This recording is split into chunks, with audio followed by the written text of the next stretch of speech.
isso, sem mais delongas, pastora Mari. Amém. Amém. Vamos aplaudir nossa pastora, gente.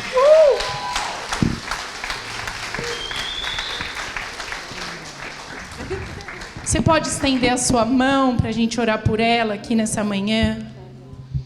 Deus, nós queremos abençoar, Senhor, nessa manhã a vida da Mari, Senhor. Nós queremos declarar como igreja, Pai, que recebemos aquilo que ela vai derramar sobre nós, Senhor. Nós queremos como igreja, Senhor, declarar o nosso coração aberto, Senhor, a nossa mente, Senhor, pronta para receber, Deus. Nós queremos, Senhor, comer do pão que o Senhor já compartilhou com a Mari nessa manhã, Senhor. E à medida, Senhor, que ela está aqui compartilhando com a gente esse pão, nós te pedimos, Senhor, guarda a vida dela, guarda a vida do pastor Tiago, da Aurora, Senhor, guarda a casa dele, Senhor, a saúde, os bens, Senhor. Em nome de Jesus, Deus, nós oramos e abençoamos a vida da Mari, em nome de Jesus. Amém. Amém. Som. Bom dia, irmãos.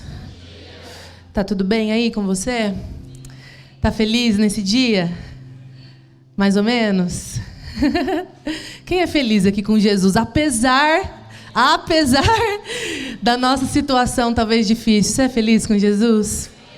Amém, amém. Eu sou feliz também. Eu sou muito feliz. E estou feliz de estar aqui nessa manhã, feliz de ver você que está visitando a gente.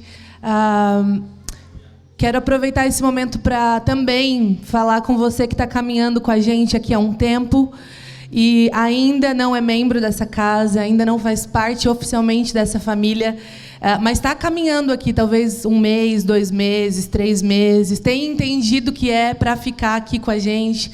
Quero convidar você a oficializar isso. É tão importante quando a gente é parte de alguma coisa, não é? E é tão ruim quando a gente está dentro de algo, mas a gente está solto ainda. A gente não tem vínculo, a gente não conversa, a gente não abre o nosso coração. É tão ruim quando a gente está dentro de algo que a gente ainda não faz parte. Então, quero convidar, se por acaso tem alguém aqui que deseja oficializar, não é, a sua participação, a sua membresia, para procurar a Tati que ficou de pé ali, vai entregar os adesivos no final do culto. Tati é uma das secretárias aqui da igreja, é quem responde a gente lá no WhatsApp, quem manda as informações, quem faz essa ponte, não é? Então, quero convidar de novo, tá? Estou frisando aqui, para você que ainda não é membro, gostaria de fazer parte dessa família, a procurar a Tati, tá bom? A partir disso, a gente tem uma conversa com os pastores, depois disso a gente toma um café junto, e aí a gente apresenta vocês oficialmente para a igreja, tá bom? Então, se você é uma dessas pessoas, fica muito à vontade de procurar a Tati no final do culto, tá bom?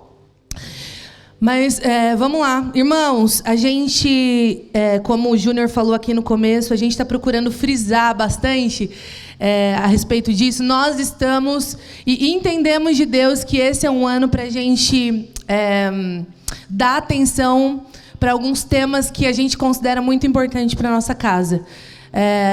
A pastora Vanessa disse isso, acho que o Tiago reforçou, e eu vou falar isso de novo. A gente está começando uma série de mensagens a respeito dos pilares que estão sendo levantados aqui sobre a nossa casa. E a gente está falando sobre o retorno de Jesus como o primeiro dos pilares. Esse é o tema que a gente tem abordado no mês de março, e hoje eu quero dar continuidade a isso, né? É tão importante a gente saber para onde... É muito importante a gente saber no que a gente crê. E é por isso que a gente tá fazendo isso, né? A gente quer criar mesmo estaca sobre essa casa e para que todo mundo saiba aquilo que a gente crê. A gente está num processo ainda de construção da nossa comunidade, e esses pilares, são 7 pilares que a gente colocou para falar esse ano. Esses pilares é que vão dar sustento para essa construção que a gente está fazendo aqui. Então, por isso, a gente tá tratando desses assuntos que são tão importantes. E o retorno de Jesus talvez seja um dos mais importantes. Talvez seja o ponto central da nossa crença, da nossa esperança, da nossa fé, da construção da nossa vida espiritual. O retorno de Jesus é o findar do plano de Deus. O retorno do nosso Senhor é o final do propósito eterno de Deus. Não é? É o fechamento da história. Não o fechamento da história, porque a gente vai viver eternamente, mas é a conclusão de um plano que começou lá em Gênesis. Você se lembra? Quando o homem come do fruto, peca, Deus imediatamente apresenta um plano, e esse plano era enviar Jesus, não é, para redimir a humanidade. E Jesus vem, e Jesus morre, e Jesus volta para o Pai. E ele disse que ele voltaria, não é? Então essa é a conclusão, de certa forma, desse plano do Senhor. Então por isso a gente está enfatizando tanto a importância da gente conhecer o que a palavra de Deus fala sobre o retorno de Jesus. Eu não sei se você estava aqui, mas eu quero relembrar rapidamente o que a gente falou até agora. Pastor Vitor estava aqui no primeiro domingo de março e ele falou sobre o quê? Quem que se lembra? Quero fazer esse exercício com você. Quem se lembra do que ele compartilhou com a gente? Alguém? Esperança de ter as recompensas. Maranata. Quem mais? Mais alguém? É isso? Acho que esse é o resumo, né?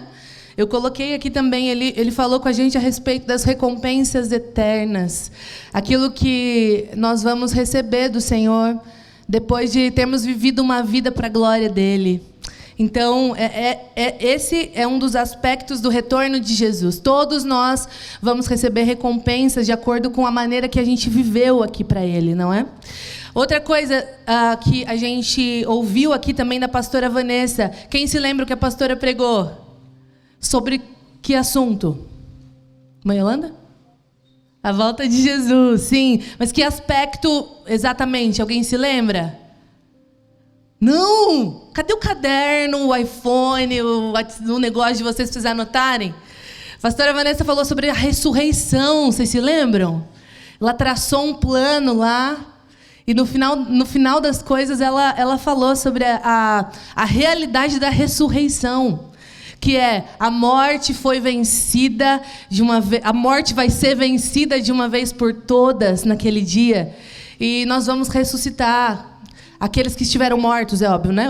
Os que morreram em Cristo vão ressuscitar. Ela falou sobre essa nova realidade que a gente vai viver, essa dinâmica nova. Ela falou um pouco sobre isso, que também está ligada, está no pacote do retorno de Jesus. Isso vai ser algo maravilhoso. Isso vai ser algo maravilhoso. Não vai ter mais essa realidade caída. O pecado não vai mais influenciar a nossa vida. A gente não vai estar mais nessa realidade. A gente vai viver algo novo e tremendo com o Senhor. Pastor Tiago, na semana passada, também trouxe outro tema. Alguém se lembra do que ele falou? Olha, foi domingo passado. Alguém se lembra? Desculpa? Mais alto, que eu não entendi. Quem está falando? Desculpa. Levanta a mão aí, quem falou. Ju, foi a Ju. Sobre as cartas às igrejas lá do Apocalipse. Muito bem. Falou sobre isso mesmo. E ele falou também sobre os desafios, não é, que a igreja dos últimos tempos vai enfrentar antes do retorno de Jesus. E como o Senhor espera que a gente viva em frente a esses desafios. Então, esse é mais ou menos um resumo do que a gente ouviu até aqui.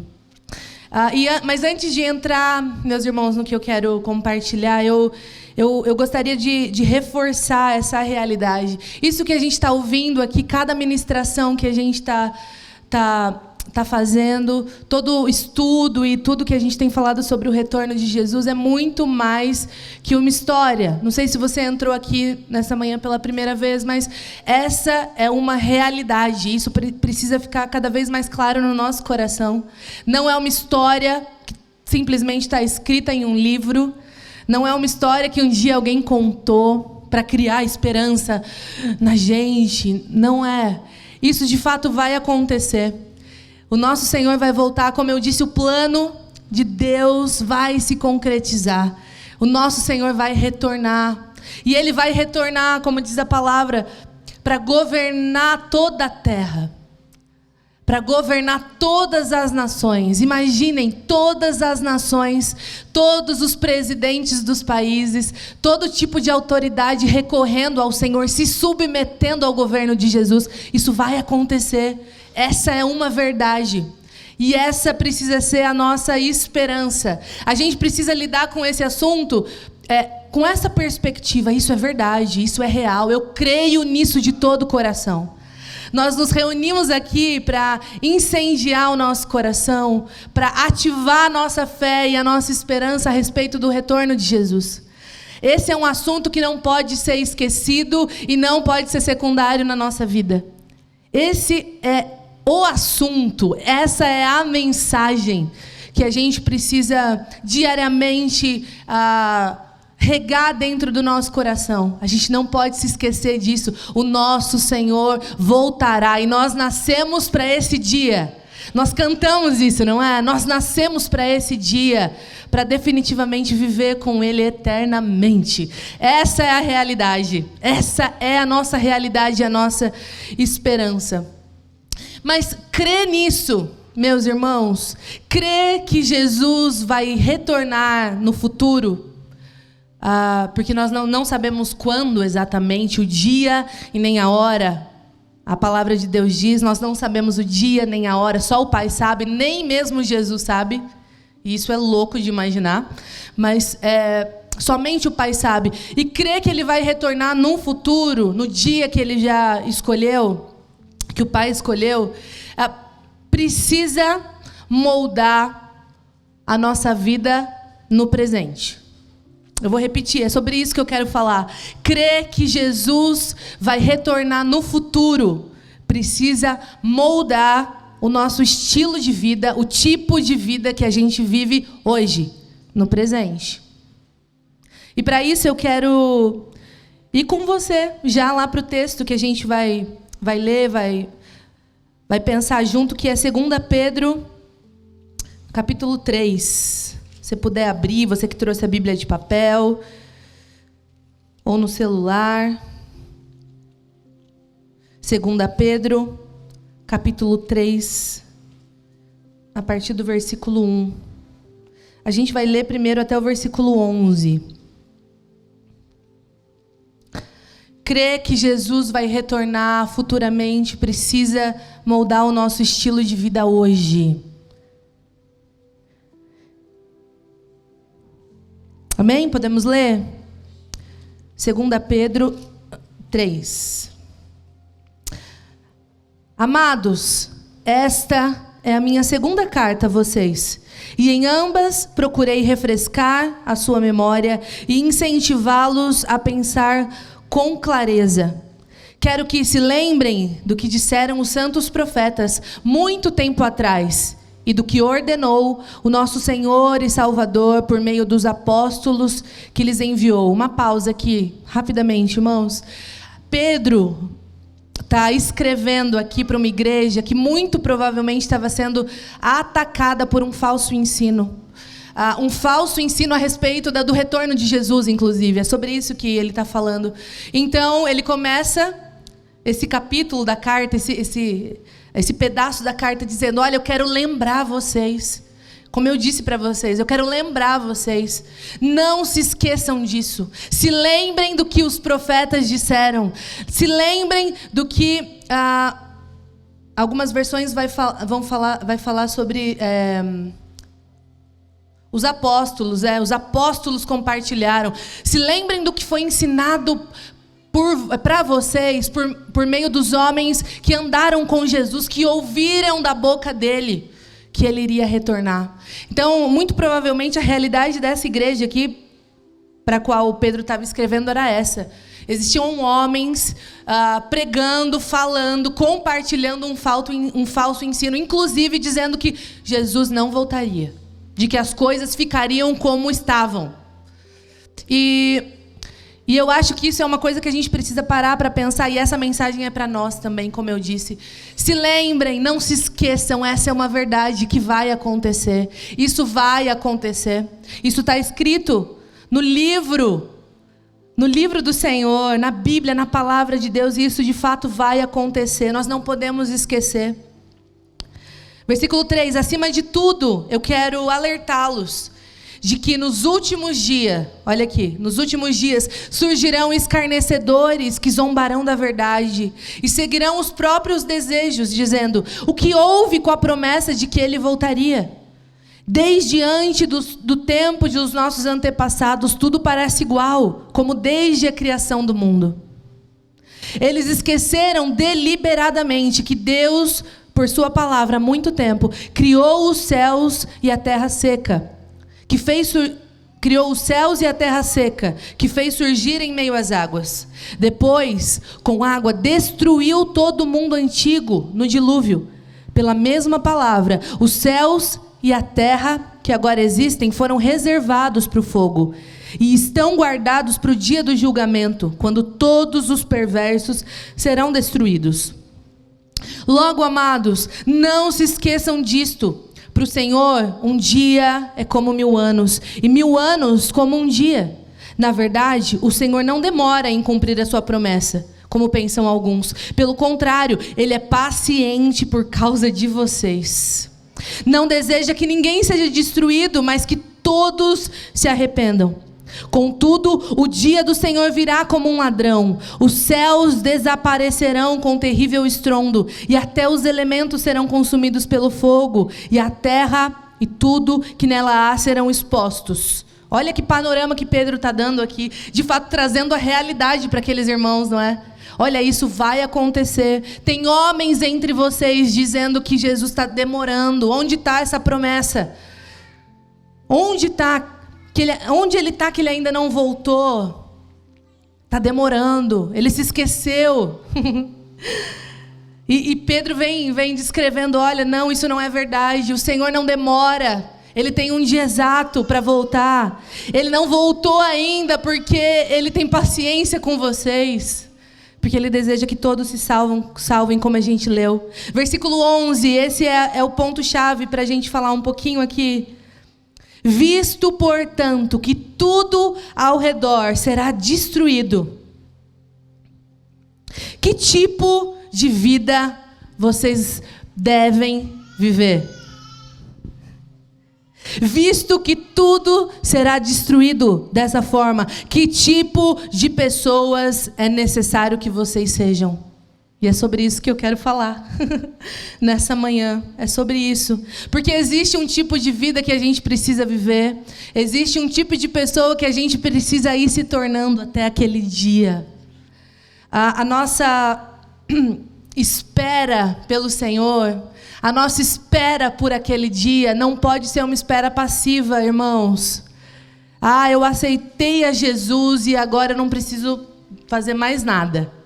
Eu estou garantido. É claro, se você aceitou o Senhor de todo o seu coração, confessou que Ele é o dono da sua vida, você está salvo, é óbvio. A gente não é salvo por aquilo que a gente faz. A gente é salvo por meio da confissão da nossa fé em Cristo Jesus. Mas, de fato, somente a salvação, ou melhor, vou melhorar essa frase. A salvação é somente a porta de acesso para uma nova realidade. A salvação é o ponto de partida.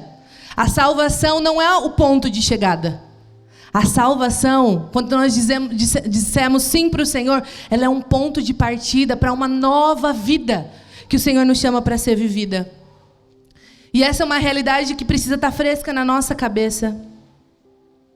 E é tão real isso, irmãos, que a gente precisa entender que a gente precisa viver uma vida coerente com aquilo que a gente acredita. A nossa vida precisa ser coerente com a nossa fé. Como eu disse, existe uma maneira de viver, um tipo de vida que o Senhor espera que a gente viva até o retorno dEle. Não tem como a gente crer de verdade, em uma mensagem, numa promessa, e não condicionar a nossa vida para vê-la se cumprir. Não tem como a gente crer em algo de todo o nosso coração e não preparar a nossa vida para que isso que a gente acredita e crê aconteça. E preparando essa mensagem, eu me lembrei de Noé. Foi assim com ele. De forma semelhante, ele também recebeu uma mensagem, vocês se lembram? Ele recebeu uma mensagem do Senhor assim como nós. Deus disse para Noé que a terra seria destruída. Vocês se lembram dessa história? Eu vejo essa história todo dia com a Aurora. Todo dia. Todo dia. O Senhor não me deixa esquecer.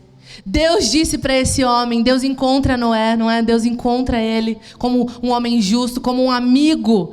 E ele compartilha uma mensagem, ele fala, Noé, eu vou destruir a terra. A maldade do homem, a perversidade do homem subiu até mim e eu preciso refazer tudo isso aqui, tá errado. E Deus fala isso para ele, isso vai acontecer. E de forma semelhante, Deus faz com a gente, né? Jesus manda uma mensagem para a gente, promete algo para a gente, e esse algo é o retorno dele. Então, Deus fala com Noé sobre isso, que ele recomeçaria com a humanidade a partir de Noé, da sua família, e que ele recomeçaria todas as coisas, preservaria os animais e tudo mais. Então Deus pede para o Noé construir uma arca, um barco grandão que comportasse Noé, sua família, os animais, e que fosse capaz de suportar o juízo de Deus, porque o juízo de Deus viria sobre a terra. Deus mandaria água para destruir a terra. E essa arca, e esse barco, salvaria eles, não é, do juízo de Deus, e transportaria eles para uma nova era. Levaria Noé, a família dele, os animais, para uma nova realidade, pós-dilúvio. Não é parecida com a mensagem do retorno de Jesus? Jesus fala isso para a gente. Jesus fala exatamente isso para a gente. Mas o que Noé então faz? Noé recebe essa mensagem e continua vivendo do mesmo jeito. Continua gastando dinheiro, talvez da forma que ele gastava. Continua comprando. Eu estou conjecturando, tá bom? Não está na Bíblia isso, mas como então a vida de Noé ela se dá? A verdade é que Noé, se a gente for, não está escrito, mas a gente consegue perceber. Noé obedece exatamente o que Deus tinha pedido para ele. Noé empenha a vida dele através da mensagem que ele recebeu do Senhor. Noé dedica a vida dele, os seus recursos, o seu tempo, envolve a família dele nisso. Para que ele então pudesse viver aquela promessa, aquela mensagem que Deus havia dado para ele. Ele gasta anos da sua vida a fim de ver se cumpriu o que o Senhor tinha dito. Noé foi um cara que entendeu, que ajustou o estilo de vida dele à mensagem que ele recebeu do Senhor. E aí eu pergunto de novo, Noé creu absolutamente no que Deus disse. Hebreus vai dizer isso, que pela fé, não é? Crendo, Noé constrói a arca, Noé obedece a Deus. E eu pergunto para a gente nessa manhã, eu acho que é uma pergunta que o próprio Senhor faz para a gente. Será que realmente a gente crê no retorno do Senhor? Será que é uma mensagem de fato que penetrou no nosso coração? E eu pergunto isso porque, como eu disse anteriormente, não tem como a gente crer de fato em algo, numa promessa, numa verdade, em uma mensagem, e a gente não condicionar a nossa vida a essa mensagem. Outra pergunta para a gente, outra pergunta que o Senhor também está fazendo para mim é: se nós cremos absolutamente que Ele vai retornar, se nós cremos que isso está cada vez mais perto de acontecer, quais têm sido as nossas prioridades enquanto a gente vive desse lado aqui da eternidade? No que a gente tem investido a nossa vida, o nosso esforço, o nosso dinheiro, o nosso tempo? O nosso estilo de vida, meus irmãos, precisa ser coerente com a mensagem que a gente diz acreditar. Dai, Tati, quinta-feira a gente estava falando sobre isso. Com as mulheres aqui, a gente estava falando isso, a nossa preocupação, não é? Cada irmã que veio na quinta-feira falou um pouco sobre esse tema que a gente está conversando e foi levantado exatamente essa questão, a nossa preocupação, a preocupação de algumas irmãs era como eu devo viver até que isso aconteça. como a minha vida precisa ser até que isso aconteça. Porque, irmãos, a nossa espera pela vinda do Senhor, ela não pode ser uma espera passiva, como eu disse. A nossa espera precisa ser uma espera ativa. Uma espera ativa. E essa é uma realidade que precisa fazer parte do nosso pensamento. O Espírito precisa traduzir isso para a gente, para o nosso coração. Quando nós fomos salvos, mais uma vez nós somos introduzidos em uma realidade. Existe um processo para a gente caminhar até aquele dia. Mas, então, entendendo isso, que a nossa vida precisa ser coerente com a mensagem. Como, então, a gente deve viver enquanto a gente espera? De que maneira, não é? E o próprio apóstolo Pedro, ele responde para a gente, nos aconselha. A partir do versículo 11b até o 18. Vamos ler? 2 Pedro 3, 11, a segunda parte do versículo até o 18.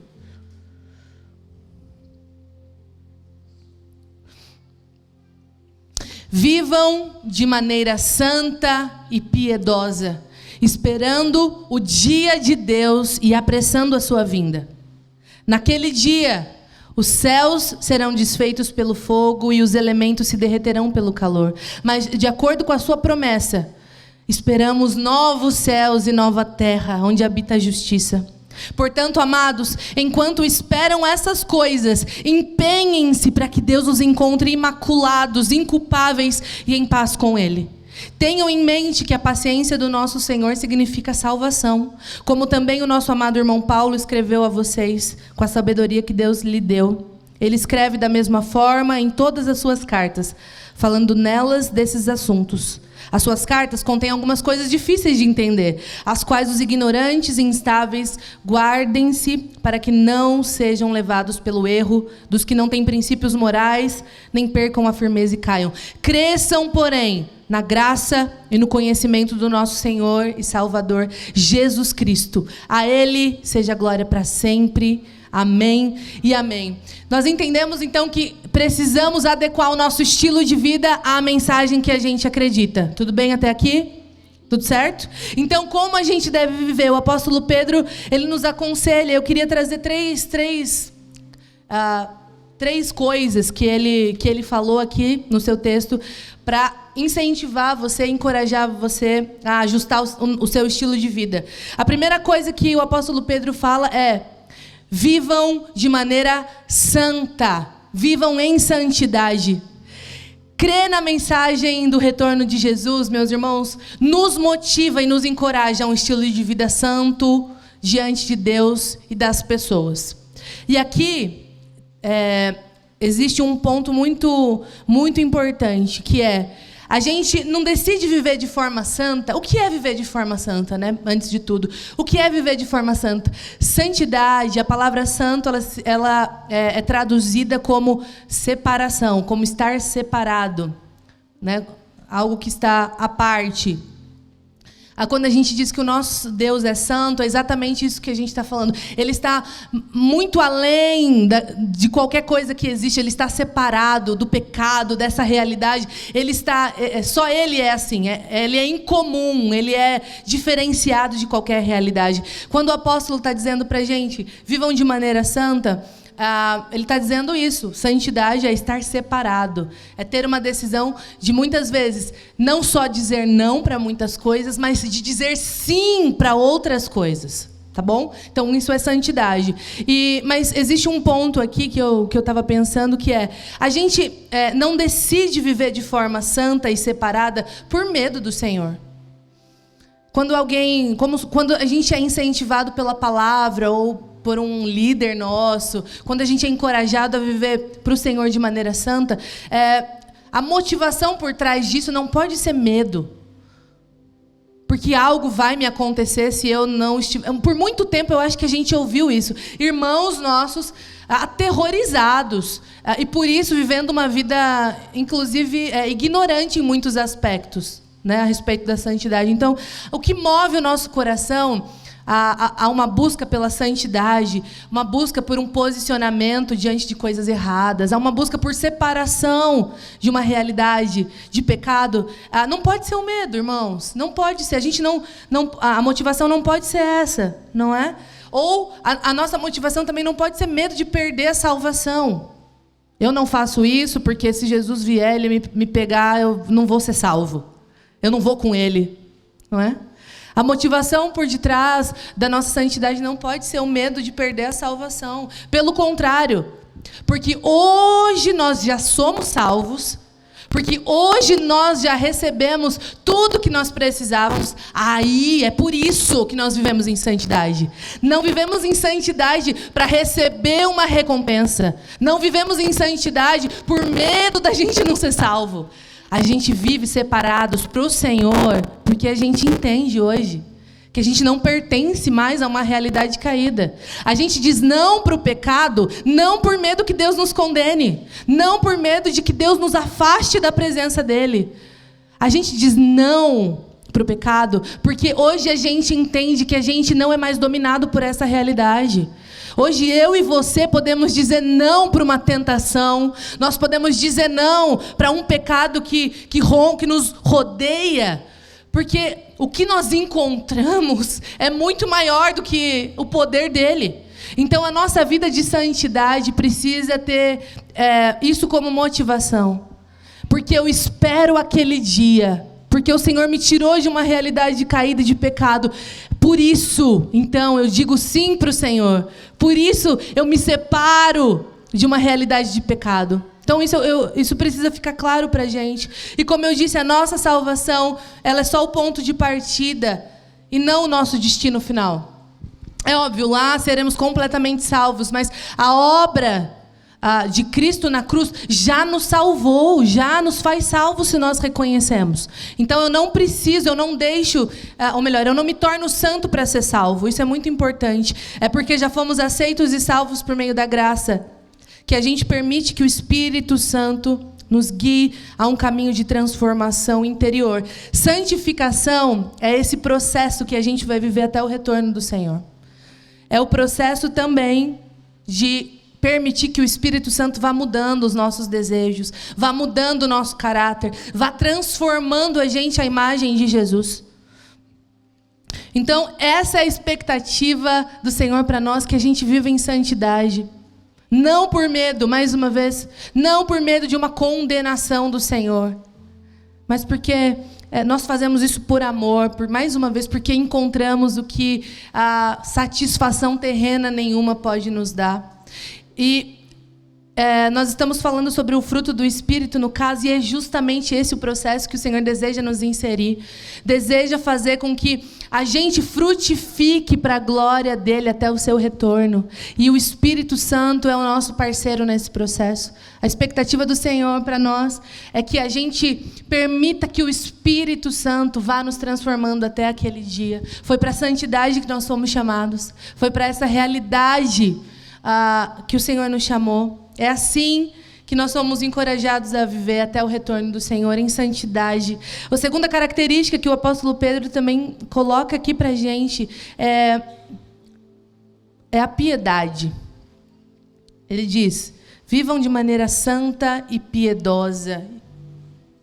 E o que é, né? O que é ser piedoso? A piedade fala... a gente remete muito a piedade à dó, né? Uma coisa meio negativa, né? Ou ter dó de alguém, ter piedade de alguém é ter dó. E, na verdade, não. A piedade, no seu sentido original, ela fala de um santo temor, de uma devoção extrema, um temor por entristecer o Senhor. É isso que é piedade. A pessoa piedosa é alguém cheia de reverência e de amor pelo Senhor, o que faz com que os seus pensamentos, os seus motivos e as suas atitudes concordem com o coração do Senhor. Isso é ser piedoso. Uma vida piedosa é também uma vida encharcada por uma busca pelo Senhor, por meio das disciplinas espirituais. Olha que coisa. Então, ser piedoso ou ter uma vida piedosa é também se dedicar ao relacionamento com o Senhor, por meio da das disciplinas espirituais, o comentarista disse aqui, né? Por meio da oração, por meio da meditação, por meio da leitura, por meio da prática do amor. É uma vida de constante busca, de desenvolvimento e prática. Então, se santidade é viver uma vida consciente, com a motivação correta, de separação do mundo, piedade é uma vida de busca pelo Senhor, é uma vida de temor, é uma vida de entrega, é uma devoção extrema ao Senhor. E é assim que o Senhor deseja que a gente viva também até o seu retorno, até a sua vinda. A gente não pode parar no meio do caminho, meus irmãos. Ser chamado pelo Senhor é ser chamado para um relacionamento íntimo, um relacionamento profundo com Ele. E a gente só vive essa realidade se de fato a gente buscar isso. Não está tudo bem a gente não ter uma vida de oração. Não está tudo bem a gente não ler a palavra do Senhor. Não está tudo bem a gente não ter temor. A gente não ter reverência. Não está tudo bem. Pelo contrário, é tão importante que o nosso coração, talvez nessa manhã, seja encharcado por essa realidade de que o Senhor deseja nos ter perto, de que o Senhor deseja gerar no nosso coração uma devoção extrema por Ele. E isso passa pelo nosso desenvolvimento espiritual. Então, toda proposta para fazer parte de um clube do livro, para uma reunião de oração, para um estudo, participe, se envolva. É tão importante a gente se desenvolver espiritualmente. E isso a gente pode fazer em casa? A gente pode. Mas a igreja do Senhor, a comunidade, propondo isso, faz com que a gente se anime mais. Não é a junção das brasas, é a junção dos gravetos. É tão importante quando a gente de fato se empenha no nosso desenvolvimento espiritual. Todos nós precisamos. Eu não falo como alguém que está 100% nisso. Todos nós precisamos diariamente buscar uma vida piedosa diante do Senhor. Uma vida piedosa, não só diante do Senhor, mas também diante das pessoas. No nosso relacionamento horizontal, uma pessoa piedosa é alguém gentil, que se compadece do outro, que expressa o seu amor por Deus, amando o outro também. E esse é o tipo de gente que a gente deve se tornar enquanto a gente aguarda a vinda do Senhor. Santos, piedosos. E, para terminar, não vou me estender, o apóstolo Pedro também, ele diz lá no versículo 18, o último versículo desse capítulo que a gente leu, e cresçam, porém, na graça e no conhecimento do nosso Senhor e Salvador Jesus Cristo. A terceira maneira de viver enquanto a gente aguarda o retorno do nosso Senhor é buscando conhecer Jesus Cristo, buscando conhecê-lo mais. O engano é um dos sinais mais evidentes do retorno de Jesus. Jesus vai falar isso lá em Mateus 24. Você pode abrir comigo? Mateus 24, a partir do 1.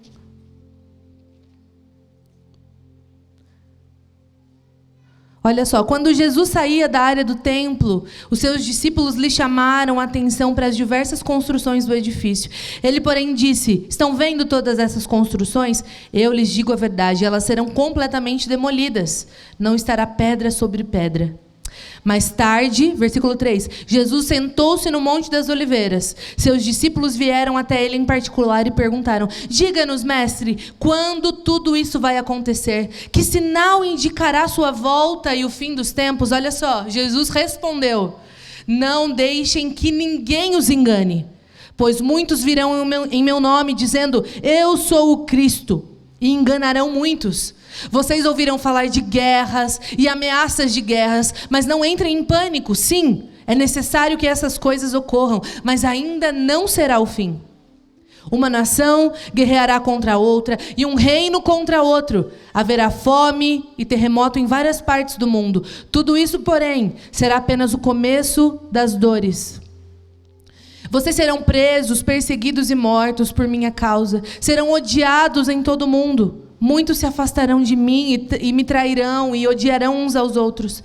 Falsos profetas surgirão em grande número e enganarão muitos. o pecado aumentará e o amor de muitos esfriará. Mas quem se mantiver firme até o fim será salvo. As boas novas a respeito do reino serão anunciadas em todo o mundo, para que todas as nações ouçam. Então virá o fim. Até aqui. Jesus começa aqui o versículo 3 dizendo, versículo 4, não deixem que ninguém os engane. Meus irmãos, o período que vai anteceder o retorno do nosso Senhor, talvez seja o período que mais o engano terá lugar, não é, para habitar. De fato, o engano é um dos sinais mais sérios para o retorno do nosso Senhor. Um dos sinais mais evidentes do retorno para o nosso Senhor. E não só vai acontecer, mas como já tem acontecido, não é? Falsos profetas falando coisas completamente desvirtuadas, distorcendo o evangelho, diluindo o evangelho, a hipergraça ganhando um espaço absurdo no nosso meio. Tantas coisas, tantos falsos ensinamentos já estão aí querendo nos influenciar. E Jesus disse, nos alertou, cuidado, que ninguém nos engane. De fato, a gente precisa estar muito alerta para isso. De fato, a gente precisa. Mas, então, como que a gente vive? Nós estamos nessa realidade de engano. Como, de fato, a gente vive e combate e nos blinda do engano? Como a gente faz isso? Nós só somos enganados pelo falso quando a gente não conhece o verdadeiro. A gente só cai num ensinamento falso se antes a gente não conhecer o ensinamento verdadeiro. Nós só acreditamos... Eu lembro do pastor André, meu sogro, usando um exemplo da nota falsa. O senhor lembra, pastor? No aeroporto, não é? Eles são treinados para conhecer... Não sei se não era polícia, aeroporto, né? Eles são treinados para conhecer a nota verdadeira. Porque quando chega uma nota falsa, automaticamente eles sabem que é falsa. Eles são tão estudiosos do que é verdadeiro, que quando algo é falso se apresenta, não, isso é falso. E assim a gente precisa ser também com a verdade do Evangelho. Assim a gente precisa ser também no nosso relacionamento com o nosso Senhor. Quanto mais nós conhecemos quem Jesus é, o coração dele, quanto mais nós conhecemos o que ele pensa, como ele agiria, mais a gente vai estar ligado quando os falsos ensinamentos chegarem até a nossa casa. Quanto mais a gente conhecer o nosso Senhor, menos a gente vai cair na versão de Jesus que tem pregado por aí. Essa é uma realidade. E a pergunta fica para a gente, será que de fato a gente conhece o Senhor? Será que a gente tem gastado a nossa vida para conhecê-lo? Será que essa tem sido a nossa busca? E esse conhecimento que o apóstolo Pedro está propondo para a gente não é um conhecimento intelectual somente. Não é um conhecimento somente de leitura. Não é um conhecimento somente assim. Ou também não é um tipo de conhecimento trazido por nós por meio de outra pessoa. Uma coisa é ouvir falar do Senhor. Uma coisa é simplesmente a gente sentar, ouvir uma boa mensagem. E a gente muitas vezes ouvir a versão de outra pessoa da mensagem. Ou uma coisa é também conhecer Jesus, Deus, por meio dos nossos pais. Não é? Se você cresceu desde criança no Evangelho e você ouviu desde pequena sobre o Senhor, uma coisa é a gente conhecer o Senhor assim, por meio de outras pessoas, mas outra coisa é a gente conhecer individualmente o nosso Senhor. É quando Jesus, quando Deus, quando o Evangelho passa a ser não mais o Deus, Jesus, o Evangelho dos nossos pais somente. Mas agora, o Deus dos nossos pais passa a ser o nosso Deus. O Jesus que os nossos pais amam, gastaram a vida, passa a ser o nosso Jesus. Nós precisamos ter, de fato, um relacionamento pessoal com o Senhor. Porque é muito possível que muitos cheguem naquele grande dia e sejam desconhecidos pelo Senhor. Mateus 7, 22 vai dizer isso. Mateus 7, 22 diz assim: nem todos que me 21, nem todos que me chamam Senhor, Senhor entrarão no reino dos céus, mas apenas aqueles que de fato fazem a vontade do meu Pai que está no céu. No dia do juízo, muitos me dirão: Senhor, Senhor, não profetizamos em teu nome, não expulsamos demônios em teu nome, e não realizamos muitos milagres no teu nome. Eu, porém, responderei: nunca os conheci. Afastem-se de mim, vocês que desobedecem. Aqui ele fala: desobedecem à lei. Meu Deus, imaginem uma vida vivida, servindo. Porque você imagina, pessoas que expulsaram demônio, pessoas que profetizaram, pessoas que realizaram milagres em nome do Senhor, mas que naquele dia eram completamente desconhecidas por Ele. Meu Deus, que o Senhor nos livre disso, meus irmãos. É óbvio que esse texto não está dizendo para a gente não fazer isso, não está condenando o fazer, mas Jesus condena quando a gente faz a partir do lugar errado, quando a gente se movimenta, serve a partir de um lugar vazio, sem relacionamento com Ele. Nós precisamos buscar conhecer o nosso Senhor até aquele dia. Nós vamos passar a eternidade com Ele, não é? Nós vamos passar a eternidade com o nosso Senhor. A nossa prioridade de vida precisa ser, então, conhecê-lo, nos tornar amigos dEle, nos tornar amigos de Jesus. João 17,3 vai dizer: e a vida eterna é essa, que conheçam a Ti, o único Deus verdadeiro, e a Jesus Cristo, a quem enviaste. Esse é o tipo de vida que a gente precisa levar até o retorno de Jesus.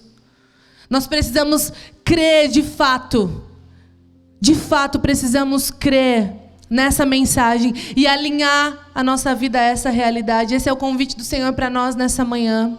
Talvez você esteja fraco, cedendo a tentações. Talvez nessa manhã você venha aqui para esse lugar sem muita expectativa, sem esperança, até mesmo vivendo de qualquer forma. Talvez a sua espera esteja passiva. Talvez você até crê que Jesus vai voltar, mas isso não faz você sair do seu lugar, não faz você se desenvolver espiritualmente. Eu creio que essa é uma manhã onde o Senhor está nos lembrando dessa realidade, meus irmãos. Ele vai retornar e a nossa vida precisa estar. Não porque Ele vai nos condenar naquele dia, isso não. Mas porque, como o Júnior leu aqui, a noiva está sendo adornada para o dia do casamento. Ela está sendo preparada. Ela está sendo purificada, santificada para o dia do casamento dela. Nós estamos justamente nesse meio de processo. É para esse lugar que o Senhor nos chama. A gente precisa sair, às vezes, é dura essa palavra, mas a gente precisa sair de uma vida medíocre de espera pelo Senhor. Nós precisamos ir além. E essa é uma manhã, não é para nossa condenação, essa mensagem não é para a gente sair daqui pesado, mas é uma mensagem para encorajar a gente, talvez a sair de um lugar de passividade no nosso relacionamento com o Senhor. O Senhor deseja que a gente seja santo, que a gente tenha uma vida piedosa e que a gente gaste a nossa vida por conhecê-lo. Eu quero orar com você nessa manhã e dizer para você que o tipo de vida que você leva importa. O tipo de vida que você leva hoje importa. O tipo de estilo de vida que você tem hoje importa. Então, essa é uma manhã, eu acredito que a gente precisa decidir, não é? Uma manhã de decisão para a gente. A gente está sendo, de fato, impactado pela mensagem do retorno de Jesus e isso precisa encorajar a gente. Não gerar medo no nosso coração, não. Mas encorajar a gente a amar mais o Senhor do que qualquer coisa. Amar mais o Senhor do que qualquer coisa que a gente possa ter. Isso precisa encorajar a gente a investir a nossa vida, os nossos recursos, o nosso tempo em coisas que vão durar para sempre. Em coisas que vão passar para a eternidade. Esse eu tenho certeza que é o desejo do Senhor para a gente. Então, eu quero orar com você. Você pode se colocar de pé? Ah, Senhor.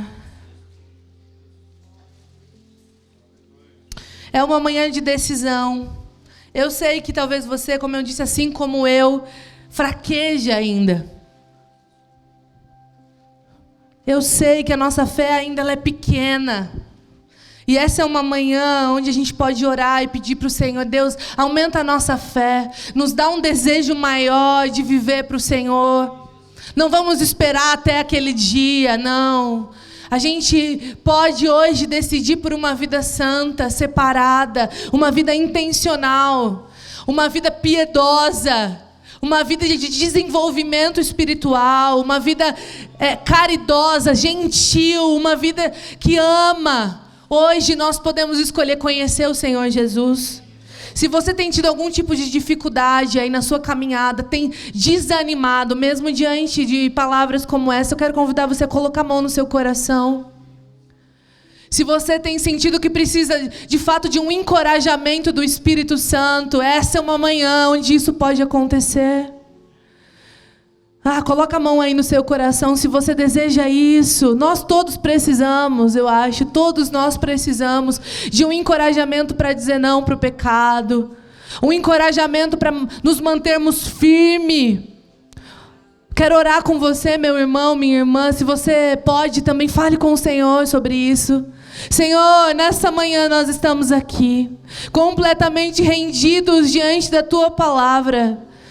E completamente conscientes do seu retorno, completamente conscientes dessa realidade que vai acontecer e está cada vez mais próximo de acontecer. Esse é o nosso desejo, o nosso anelo. Nós nascemos para esse dia, para viver eternamente contigo, Senhor. Que o Senhor continue despertando os nossos corações para esse dia. E trazendo sobre nós nessa manhã, Senhor, a responsabilidade que nós temos até esse dia chegar. Eu oro, Senhor, por um encorajamento do Teu Espírito sobre nós nessa manhã, para que possamos viver, Senhor, viver uma vida digna daquilo que nós recebemos até aquele dia chegar. Eu oro, Deus, para que o Senhor encontre corações desanimados, em corações entristecidos, fraquejando, Senhor, aqui, cedendo a tentações, a pecados. Eu oro para que nessa manhã o poder do Teu Espírito, mais uma vez, nos levante desses lugares onde a gente ainda está prostrado, Senhor. Nos ajuda nas nossas dificuldades. Levanta aqui, Deus, um povo santo, um povo, Senhor, separado, um povo que Te ama mais do que qualquer prazer momentâneo dessa terra, um povo que tem uns olhos na eternidade e por isso, Deus, vive uma vida separada para o Senhor. Levanta aqui também, Senhor, um povo piedoso, um povo que é devoto ao Senhor e de forma extrema. Um povo, Senhor, que busca Te conhecer. Um povo, Senhor, que ama o relacionamento real contigo. Ó Deus, é o que nós oramos, Senhor, sobre nós nessa manhã. Envolva-nos nessa manhã.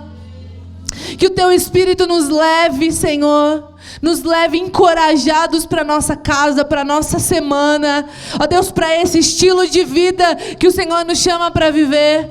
Em nome de Jesus, nós desejamos, nós queremos. Se você deseja, levanta sua mão aí comigo, fala isso para o Senhor. Deus, eu desejo que o meu estilo de vida seja para a Tua glória. Eu não quero esperar só até aquele dia de forma passiva, mas eu quero estar pronto hoje, eu quero estar sendo santificado hoje, eu quero estar sendo preparado hoje.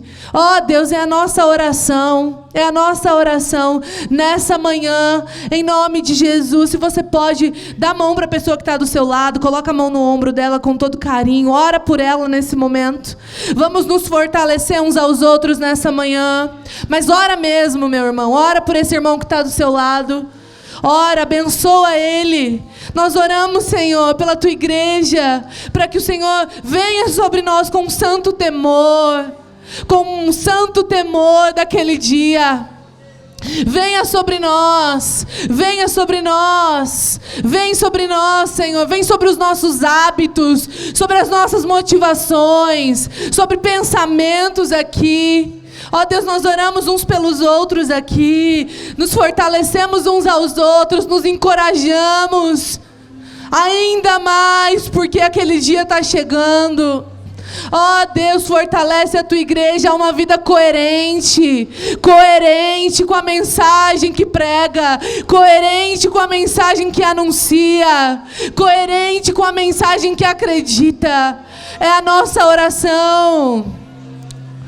Nós não queremos viver uma vida de aparência.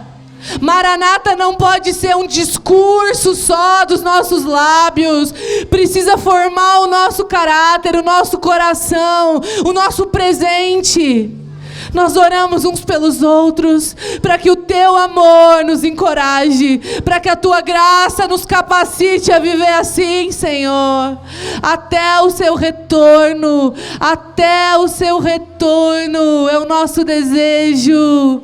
Em nome de Jesus, Senhor, em nome de Jesus, Senhor. Em nome de Jesus, continua adornando a tua noiva, continua purificando ela, continua santificando ela, continua, Senhor, nos preparando para esse dia. Em nome de Jesus é que nós oramos, em nome de Jesus.